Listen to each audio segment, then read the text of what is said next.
सुल्तान मलिक शाह एक मर्तबा अस्फहान में जंगल में शिकार खेल रहा था कि किसी गांव में क़याम हुआ।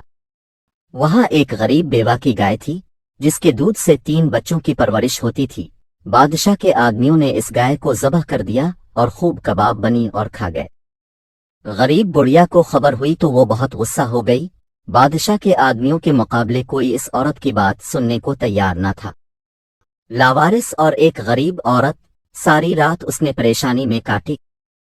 सुबह हुई, दिल में ख्याल आया कि कोई नहीं सुनता तो ना सुने, क्या बादशाह भी ना सुनेगा, जिसको खुदा ने गरीबों को जालिमों से निजात देने के लिए इतनी बड़ी सल्तनत दी है।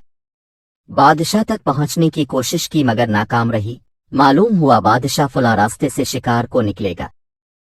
अस्फहान की मशहूर नहर के पुल पर जाकर खड़ी हो गई। जब सुल्तान पुल पर आया तो बुढ़िया ने हिम्मत और जुर्रत से काम लेकर कहा, ए अलप अरसलान के बेटे, मेरा इंसाफ इस शहर के पुल पर करेगा या पुल सिरात पर?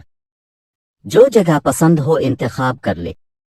बादशाह के हमरा लोग ये बेबाकी देखकर हैरत ज़दा हो गए।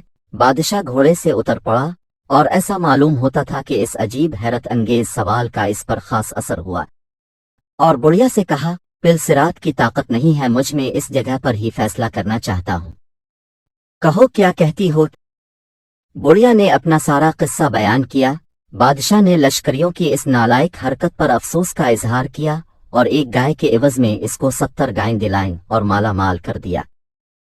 जब इस बुढ़िया ने कहा, तुम्हारे अदलो इंसाफ से मैं खुश हूँ और मेरा खुदा और रसूल खुश है, तो घोड़े पर सवार हुआ और शिकार पर चला गया।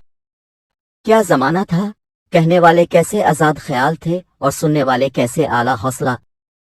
अगर मौजूदा जमाने में कोई शख्स इस तरह हाकिम की सवारी रोक ले और इससे ऐसी आज़ादाना गुफ्तगू करे तो शायद अब सोच भी नहीं सकते कि क्या होगा इसके साथ। और नीचे जो वो सब्सक्राइब का बटन है ना, उसको हिट करो, जल्दी से करो। Subscribe subscribe subscribe.